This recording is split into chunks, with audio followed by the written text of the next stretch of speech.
Welcome to Dub Nation, the official show of the Utah Warriors of Major League Rugby. I am Jarom Jordan alongside Banksy. The season begins next week, brother. It has begun. Are you kidding? The boys are out on tour. They're in camp. There's real rugby has been played. It's here, baby. We'll show you the highlights from the exhibition game against Rugby ATL there in San Diego. We are live on the Utah Warriors Facebook, Twitter, and YouTube account. Subscribe to the podcast version on Apple Podcasts, Spotify, and SoundCloud. And we are, as of this week, back on ESPN 700, your home of the Utah Warriors on the radio, rebroadcast weekly. And here's what's on the show rundown. The exhibition game against Rugby ATL. How'd it go? Who scored? We got the highlights. Head coach Greg Cooper will join us from San Diego. How are the boys looking in preseason camp, getting ready for exhibition number 2, and then San Diego again next week in the season opener? We'll preview the backs with Joel Hodgson. We'll preview the forwards with Paul Mullen. And MLR expansion team in 2024 will tell you which team the league announced today is joining the league next season.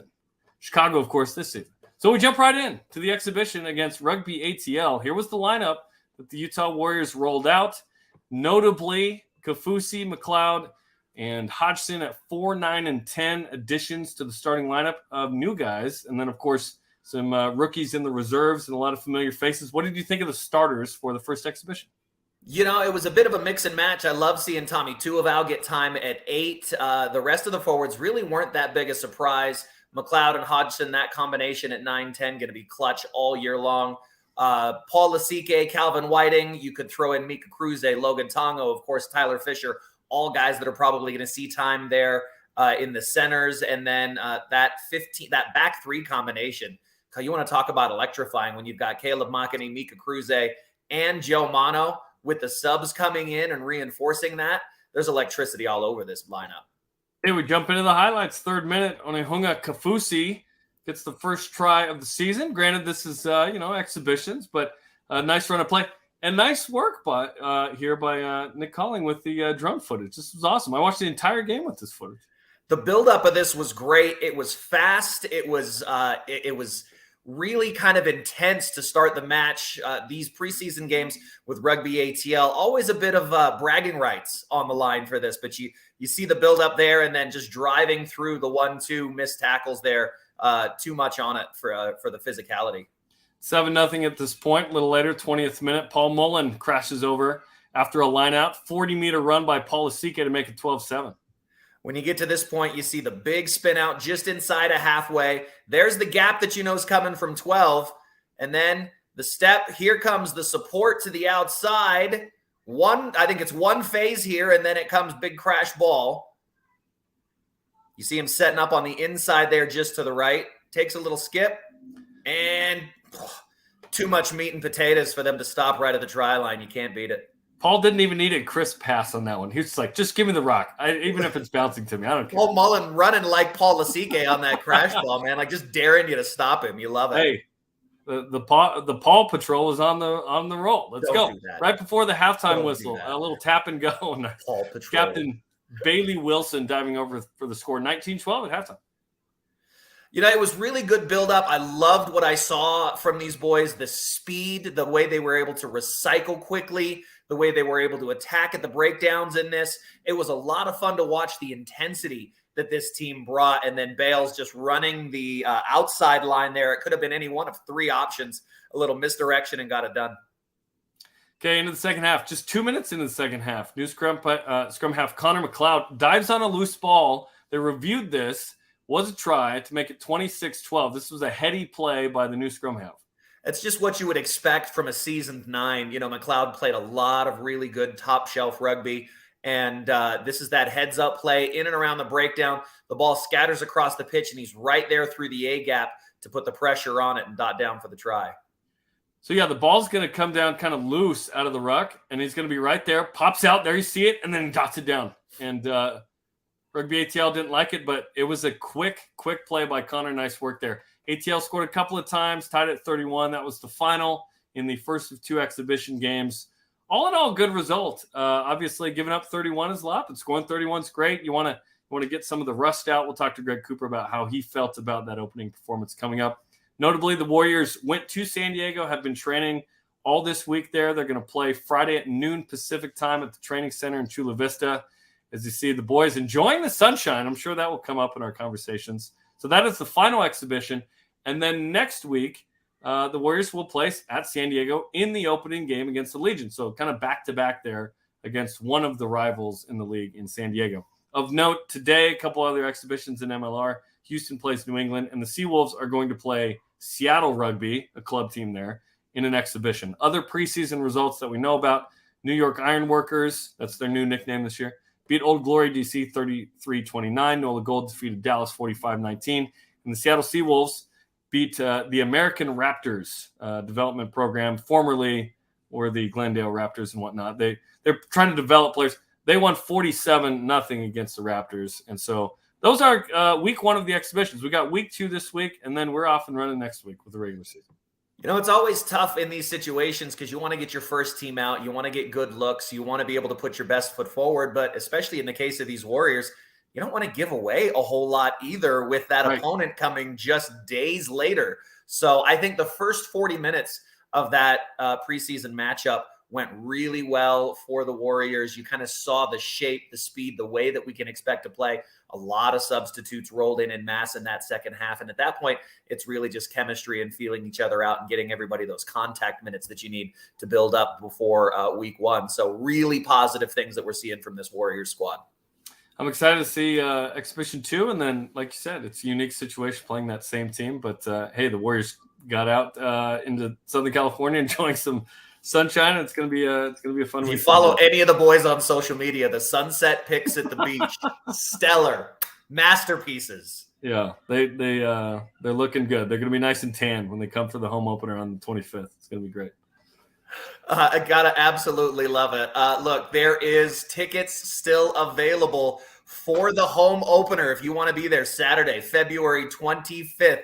Go to warriorsrugby.com. Be ready in the red and black. Look at the man himself, Gussie, all cleaned up and ready to go for the season. You should be too. Don't be on the outside looking in. Get your tickets now. Go to warriorsrugby.com.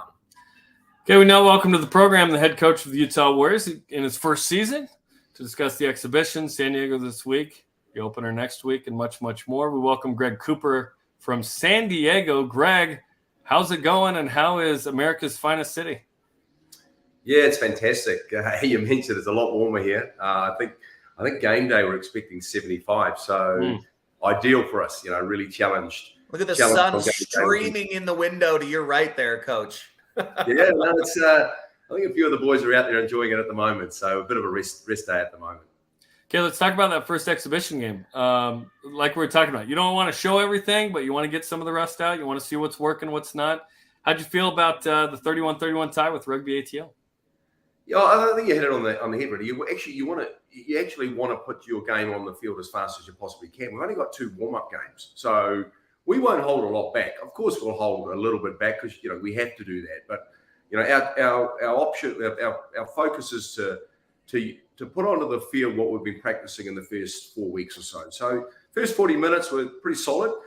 We gave away a lot of penalties, which really counted against us. We were leading at half time, but the penalties counted against us. So we need to fix the discipline up, but we got the contact, our basic framework in attack and defense. We saw that. So there's a lot of positives. So we went there aiming to be about 70% of our game, hoping this week we go to 85-ish and then obviously try and close that gap for round 1. But, we were not far off it, about 70%. So we got what we were looking for, and now we've just got to work on over the next few weeks. Who do you think's really stood out and kind of excelled in this preseason training in the lead up? I know I've seen some people in training that have really kind of stood out to me as vast improvements or difference makers. But from the coach's perspective, who do you think's really kind of raised their hand and made their mark on this team through preseason? Banksy, for me, that's a difficult one to answer because I know there really has been the thing that's impressed me has been the unity in the group, and I think that's been the most impressive thing for me. And for me going into the season, I think while there be some individuals that are working well, fitness-wise, etc., and performing well, I think the thing that really stands out is a unity. So I probably wouldn't want to pick anyone out because it's not that stands out for me. It's the work the guys are doing. The leadership group have been superb. the game drivers have been outstanding. And it feels to me as though, we are a team in harmony. We're still ironing out the game chinks, but I think in terms of the harmony, it's actually building, and certainly we'll start seeing, we're building off the field, and I think we'll start seeing more of the development on the field. Talking to Greg Cooper from San Diego ahead of the exhibition coming up this weekend.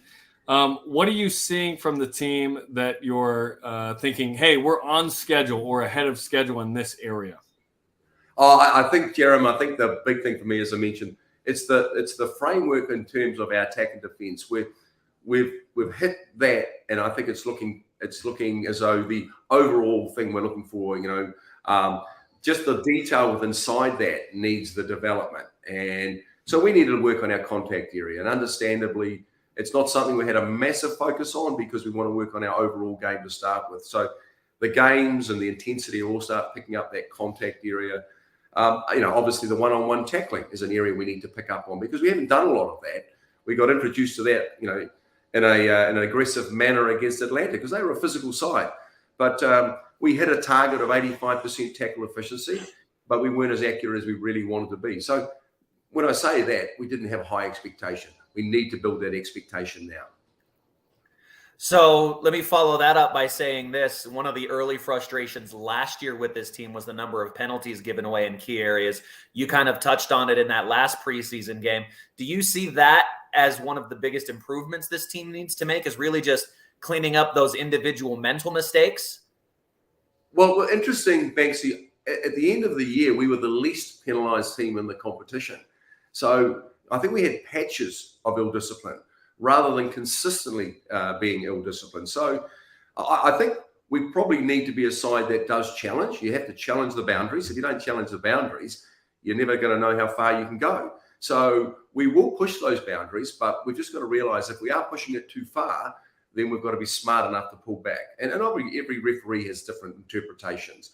So we just got we got aggressive in certain areas, and we just needed to pull back a little bit. So we've addressed that this week, and hopefully we see that improve, against San Diego. What are you hoping to see in these two exhibition games that will make you feel like, okay, we are ready to begin the gauntlet of 16 games in 18 weeks?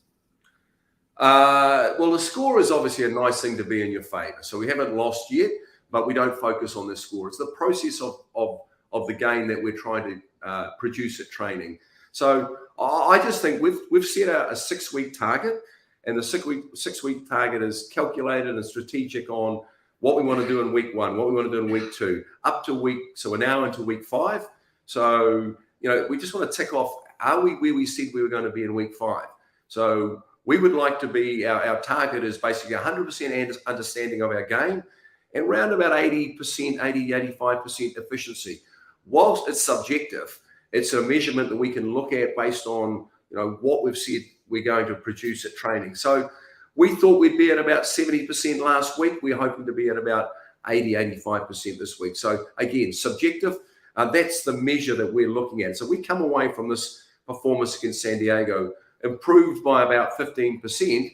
I think we'll be walking away satisfied, ready to go for one more final shot at our preparation. It really looks in training, as I've seen the boys run, the speed, the pace, the ferocity that this team likes to run at is going to be really exciting. How are some of the young guys who we saw make the game day roster and actually get some minutes, how are they catching up with or playing up to the expectations of their first full season? We talk about guys like Dupree and Takaji and Sione, who are factoring into this squad and what may be their rookie year. Well, I think it's a really interesting one in terms of while we want to grow them, we can't hold the ones who are above in terms of experience and efficiency. We don't want to hold them back. The greatest way for a team to develop is to allow the ones who have that experience, have that efficiency to keep getting better.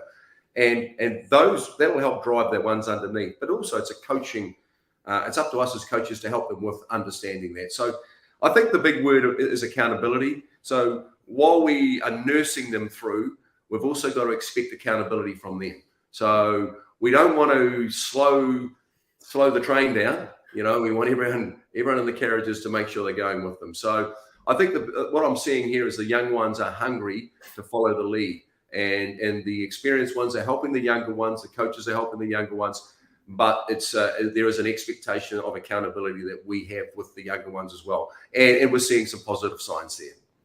We're talking to Greg Cooper on Dub Nation from San Diego ahead of the final exhibition game Friday afternoon against the Legion. There's some notable additions we noticed in that starting lineup. Onihunga Kafusi, of course, at lock, and then at 9 and 10, Connor McLeod and Joel Hodgson. How have these three injected their skill and personality into this team on and off the pitch? Yeah, well, I think the three you've mentioned have all got great experience. Joel, obviously a lot of experience in England, the Premiership, and clearly as an organisation, we were looking for control in that position. And that's the beauty of having someone with that experience to be able to do that on the field, but also off the field. Connor is a really calm influence, does the basics really well, gets to the breakdown, clears the ball, kicks well, and a good organiser. So, you've got that experience, 9 and 10, and I think that's so valuable. And Onihunga is a power man. We saw that in the try, the highlights there of that try. He's an absolute power man. And so for us, it's a matter of using someone who's got that. And I think we have a lot of power players on the side. So, we've got those guys that will get over the game lane. Onihunga is one of those who'll get over it. You've got Sai, you've got an abundance of those guys who can power the game line, get the quick ball, use a fast 9 to move that ball, use a 10 to control it, and then you've got your power players in the middle, your distributors and your finishers. So I think the likes of the three players you've mentioned, it's just areas that I think, particularly in that 9-10 position, is something that Warriors have looked for, and it was satisfying in that first performance we saw. Coach, any final thoughts as you get ready, maybe on how do you approach facing San Diego on back-to-back weeks, once for fun and once when it counts? Well, I've been talking with their coach because, in fact, the coach of Atlanta, I coached the coach of Atlanta, and I coached the coach of San Diego. So we've been in discussions. No, we have to put onto we can't hold back too much because it's practice. There will be some subtleties, I'm sure. There'll be some subtleties that they will. But when it comes to the game, we need to we don't want to waste this opportunity. We're very fortunate the organisation has allowed us to come here because it's a significant investment. We're very grateful for that. We want to put on a real strong performance that gives us confidence, that grows the faith that they've put in us, that also allows us to get to a level of improvement that we're looking for. So we won't hold back. Minor things possibly. We'd like to send a bit of a statement that we're moving in the right direction, and then obviously we build on that for the following week. So when I first saw it, I thought, oh well, this is a little bit tricky. But no, the other thing about it is a bit colder back home in Utah. So it's nice to be able to experience what we're going to experience next week. I think that's a real positive. And a couple logistical questions. Are you guys coming home, or are you going to stay there all week for next week? No. We're home on Saturday, and then we'll return on Friday. So I think the great thing about it is we're expecting 75 degrees on Friday here, and I don't think long range it's going to be as hot the following week. So great for us to actually be exposed to this. So it's been a blessing, really. And we saw that Chad Goff was added, back to the roster after retiring. Has Henry Bell made the trek to Utah? Henry will be here, I believe, tomorrow. Awesome. He just had to do some final organizational things back in Utah, get that sorted. He'll be here tomorrow. So we're basically a full squad, which is another positive. We haven't had too many injuries. We had some minor injuries. We have players returning from injury. So we're in a pretty good state at the moment. Hopefully that continues. Awesome. Well, we look forward to the second exhibition, and then sadly you have to come home. But then you get to go back. So don't fret too much. Well, it's nice. It'll be nice to get back to familiar surroundings and do our week's preparation, and we'll jump on a plane and we'll go at it again. Awesome. Well, we look forward to the season on this season preview show. Best of luck Friday, and thanks, Greg. Thanks very much, and great chatting again. Greg Cooper, the head coach of the Utah Warriors. Our thanks to Greg for joining us today. Always great to have Coops on the show. Look, his knowledge, his wisdom, his leadership, all of that trickles down through this entire organization, and it includes our very own Junior Warriors. It's about getting the ball in the hands of the kiddos under the direction of our very own Ashley Burge. The Salt Lake County partnership is up and developing, and that will continue to grow. If you want to get your kids involved in the pregame clinics where they get to match up with players and coaches from the Warriors, they get to interact before a match at every home game, go to junior.warriorsrugby.com. That's jr.warriorsrugby.com. Get your kids signed up. It's one of the best experiences in all major professional sports. You get up close and personal with some of their heroes and maybe see a future for your kids in the sport of rugby. junior.warriorsrugby.com. Now time to preview the backs with the new fly half who spent 110 appearances in the Premiership over the last several years. Joel Hodgson, notable addition, joins us from San Diego as well. Joel, welcome to the program. And do I read that you're from Newcastle, England? Is that right? Hiya, guys. Thanks for having me. Yep, that's right. Born and bred in Newcastle, also known as the Toon. Also known as the Toon. Very nice. Well, how has preseason camp been? How has Atlanta and San Diego been so far in your first foray into American rugby? Yeah, no, it's been awesome. Atlanta was a good trip. Sort of in and out visit. I obviously got a good run out, which was good for the boys, and test the lungs and see how we're faring. And then we had a little gathering at the hotel, and then on the flight and got out here to San Diego. So we've been training in the sunshine. Got a bit of a day off today, so I think the boys are heading down to the beach for some tomfoolery and stuff like that. Apart from that, all good so far. So what's your measure after the first hit out to get a real kind of yardstick on where the team's at? How is your reaction to the boys around you and how the play's developing? Yeah, no, really good actually. Obviously, as you come into a new environment, you want to ask the guys that have been here in the past what guys are like, what the team's like, and the good thing is the boys didn't disappoint. Physicality is mentioned a lot, especially when you talk about the Utah Warriors and some of the collisions, both carrying the ball and defending the ball were pretty impressive. Our boys love to hit hard. So as Coops was probably mentioned before, we've already got that strength. If we can add a bit of control, a bit of game territory and stuff like that into it, it's an exciting prospect going forward into the new season. You played at such a high level for a long time. Where do you feel like that experience and skill can manifest itself most on and off the pitch for this team right now? Yeah, no, the nice thing about it is I've been involved in a few different environments, and I've trained and played with a lot of different individuals and different personalities. So I've seen a fair bit. So it's just nice around the training stuff, especially, what you do off the pitch, off the training pitch, how you look after yourself, whether it be extras, how you conduct yourself on the training pitch can all help. And, if I can lend an ear to some of the young boys in terms of giving them examples of what top professionals have done previously, I might be able to do that. And then in terms of on the pitch, I think that the nice thing about it is that having the talent and the athleticism around me, all I really need to do is A, put them in the right place, and B, give them the call or the ball as early as possible so they can do their magic. So, it's quite nice. It hopefully makes my job a lot easier because of the talent these boys possess. Let's kind of go through that a little bit and maybe take a look at some of the boys in front of you, the nines. Who have you had a chance to spend some time with, and how is that chemistry building as you look? Because obviously a crucial pairing in that 9-10 connection. Yeah, so I roomed with Connor in Atlanta, and I found out his nickname was Breather, because basically he's really boring and didn't have a previous nickname. So the guys in New Zealand just gave him a straightforward one. Being an Englishman, when I first touched down in Utah, Niall was kind enough to reach out and spent a bit of time with him. So got to know him, and obviously I haven't played against him in the past, know what he's capable of.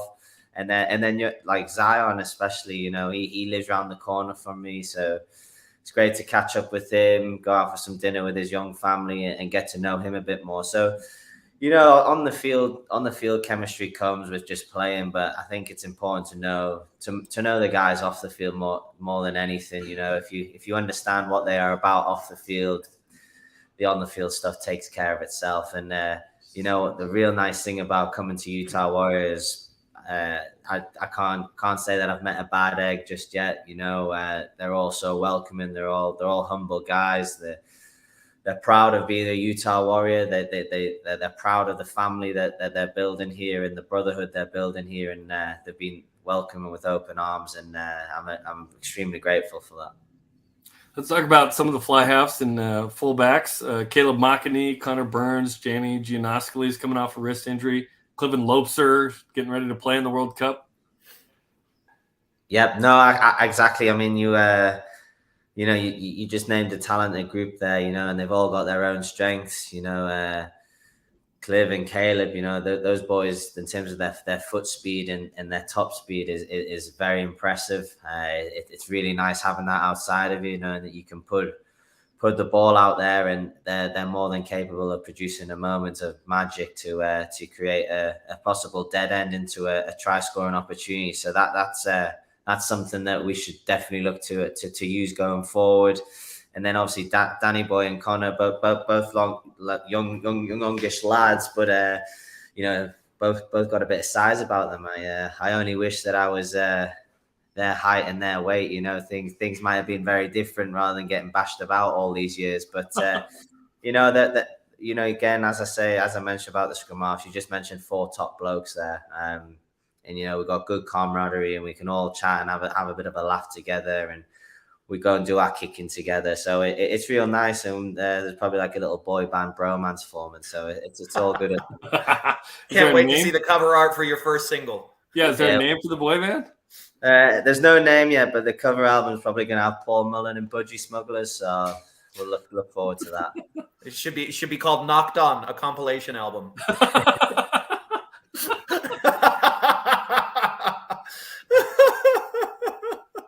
So let's move into the weapons directly to your outside as you stand at 10. If you look into the center position, there's a lot of muscle inside there when you talk about the likes of Tyler Fisher, Paul Lasike, Calvin Whiting, Tomasi Tonga. We can even throw Mika Cruze and Logan Tongo in there who might see time in the centers. When you've got that, and I'll even say with Tomasi, with the season he had last year, that's quite a seasoned group of guys playing at the 12 and 13.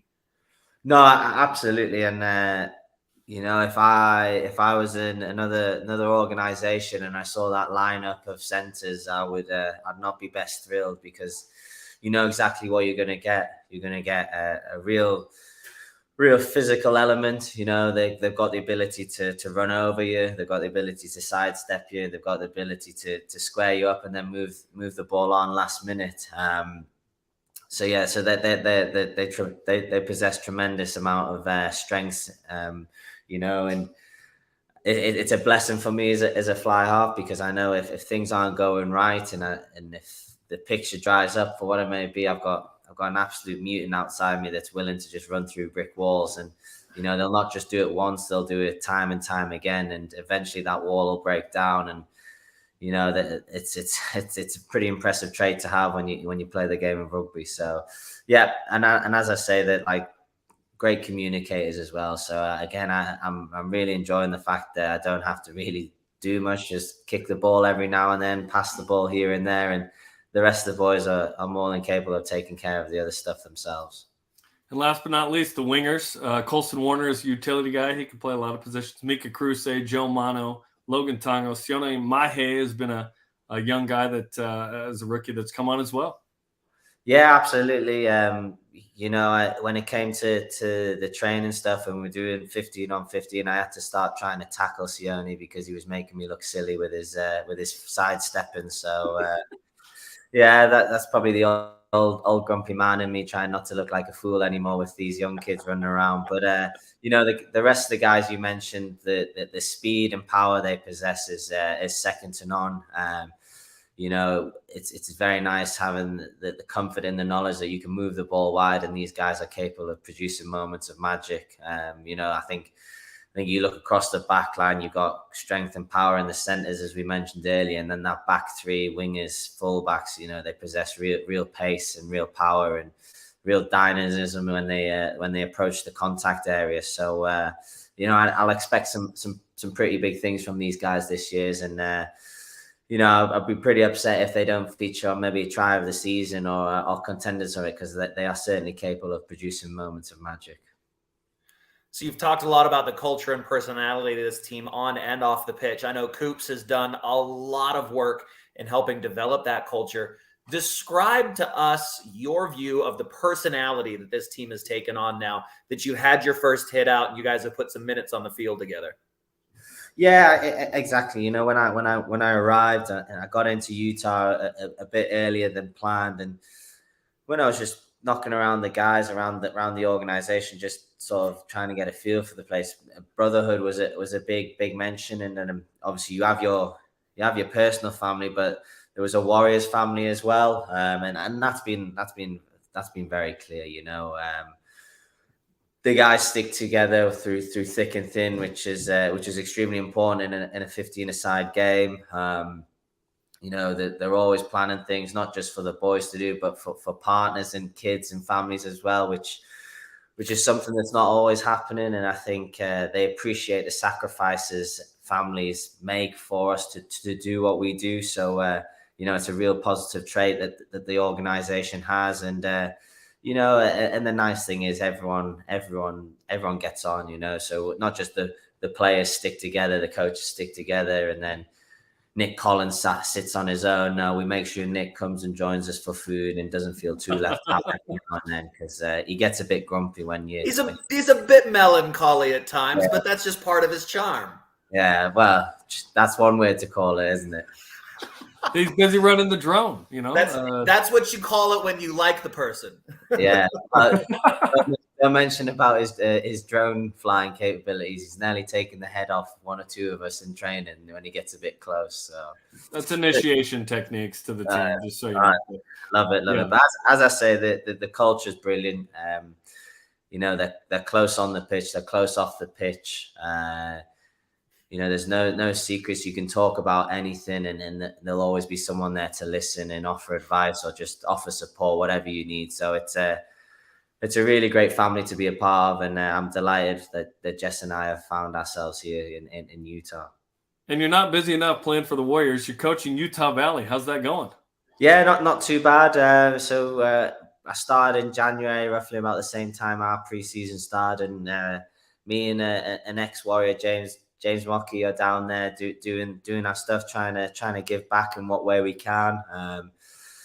It was something that really appealed to me is what Utah Warriors do within the rugby community. I had a bit of experience with coaching university stuff back in Newcastle with a good pal of mine, Darren Fern. He does Newcastle University, so I was excited to do something similar. And Brandon Sparks found this opportunity for me and came to me with it. And it's been awesome so far. The boys have been brilliant. They're buying into what we're trying to do, and the main aim of it is to long-term wise is to create as many potential MLR stars as we possibly can. And I think it'd be a great testament to UVU, Utah Warriors, and the state of Utah if UVU can be known for producing MLR talent, PR7 talent.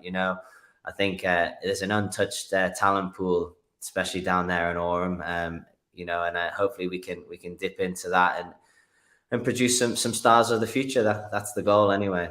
Well, the size of that student body, it's definitely been a program that always kind of felt like it was just on the brink of doing some great things. So if you ever need some old washed up, bald-headed, thick kid to come out and run his mouth and tell all your students how great he used to be, let me know, all right? We'll do. I'm going to say, don't put Sai under the bus. Yeah, I don't know who you're talking about there. Sai, give me a proper hiding. You think I said it, Jarom? Don't put that on me. I'll upset the chief that way. No. Come on now. One last culture question here. Who's been the most fun to hang out with on the road? Obviously, going on tour is always great because you get to learn guys' personalities and enjoy different aspects of different members of the team. Who's been the most enjoyable for you as you've kind of gone out on the road for these last really 2.5 weeks? Well, that's a tough question because there's a lot of fun guys out there. I think the easier question would be who's the guy that I've really tried to stay clear from, and definitely Paul Mullen because he is so annoying, man. Honestly, It's the Irish. It's the He's non-stop. They don't get it, do they? He's very frustrating and he's on. Is he giving you the old? He's giving me that. He's looming over me right now, like.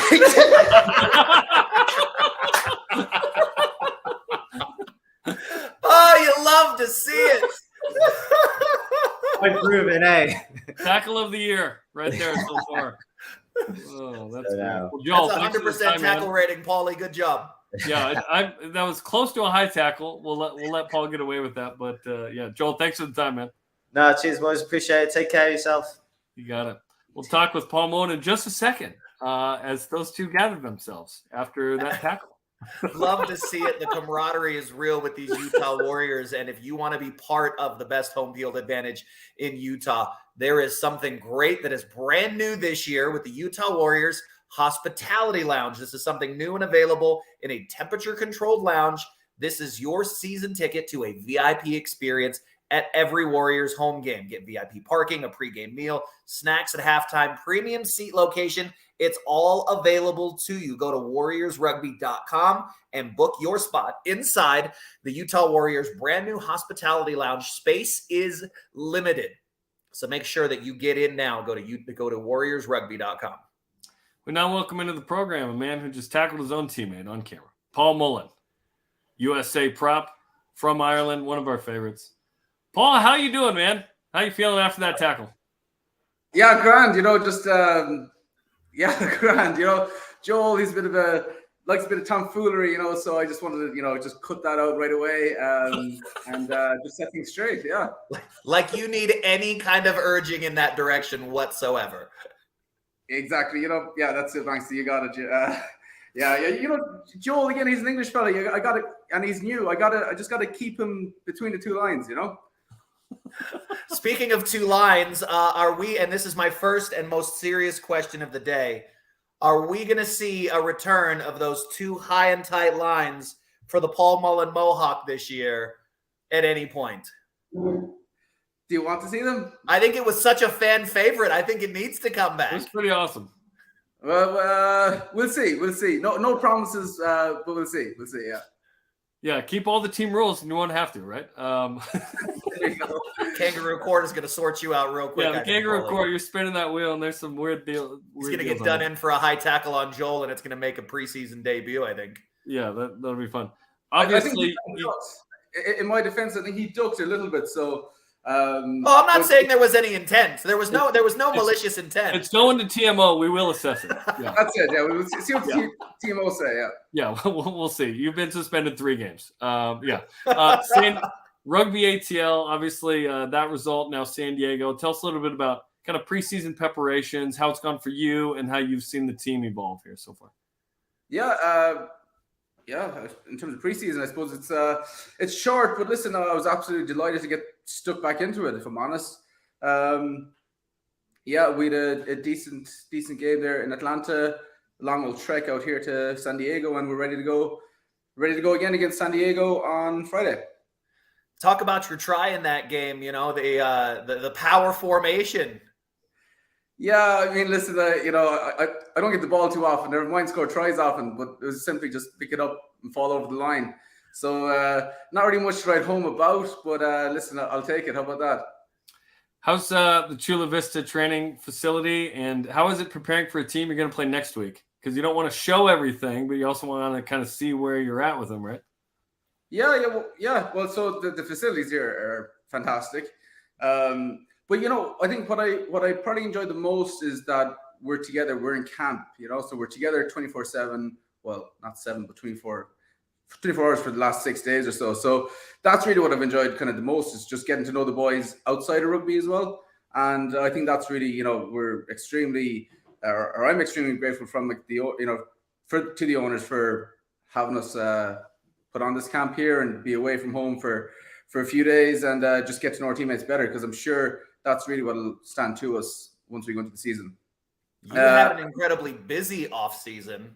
You played a lot of rugby away from the club and a lot of traveling. How much of a break did you get, and what did you do to kind of reset yourself physically and mentally? Yeah, how much was a break? I'd say maybe about a month or so until we kind of had, 5 or 6 weeks tops. Tops, yeah. But then I was at home, and obviously we didn't get the job done, so we didn't qualify for the World Cup. So I was at home, and I was feeling sorry for myself, and then there was just a few I think there was a bit of touch going on or whatever, and so I went out to train with the boys, and probably the best thing I could have done, because I absolutely loved it. Couldn't wait to get stuck back into training again. So it was I suppose the off season was short, but listen, I'm hungry and ready to go again. You mentioned getting to know your teammates. Who's super interesting on this team that you've learned a little more about this week? Who is, well, Joel's a bit of a quintessential kind of a fella. He's he's interesting. Let me see who else. We spent a long time with last year's players, but getting to do the new players is pretty good. Big Greg. I'm getting on pretty well with Greg. We've many teams. He's in my team. Great fella, and good banter. So I'm enjoying that. Listen, I'm just happy to be here. Yeah. Always excited. Well, look, let's talk about some of the players then as we get into this preview of the forward pack. A lot of names that you're really familiar with. If we look opposite you on the front row, let's talk about the loose head boys real quick. Franco back again and healthy this year after his little digit surgery that he had. And then Emerson Pryor and Ollie Khalifi. Those are your loose heads on the opposite side of the scrum. Yeah. Again, they're great lads, and with a few, I suppose you say close encounters. I'm scrummaging against them, twice, 3 times a week, maybe more. So we're definitely getting to know each other, and we sometimes things get a bit heated as well, which is that's what it's all about. So someone getting heated by you in the scrum, crazy. So out of character for you, Paulie. Yeah, it's not really familiar territory, but listen, we're having a good time, in terms of getting good training quality, but also enjoying each other's company. So.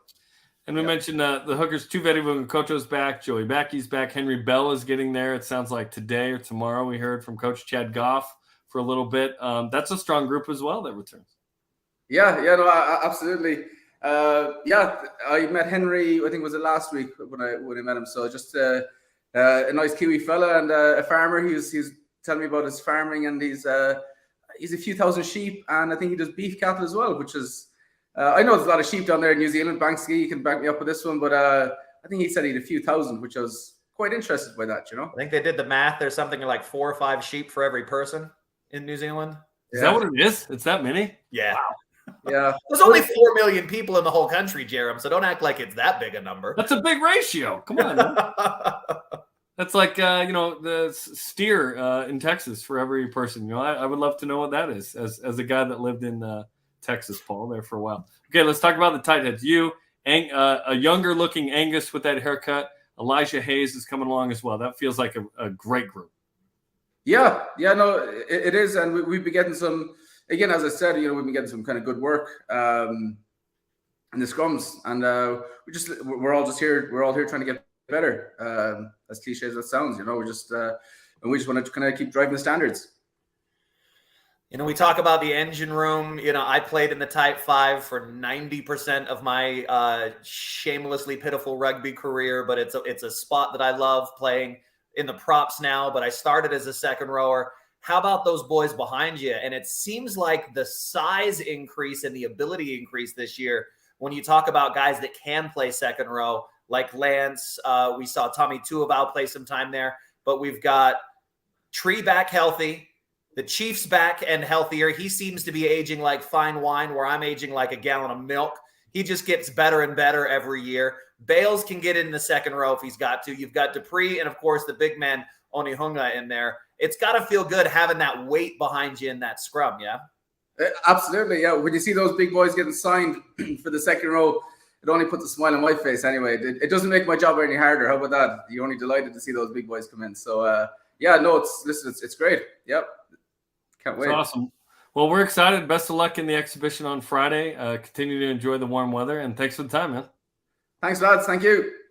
Okay, Paul Mullen joining us. Paul's looking cut, man.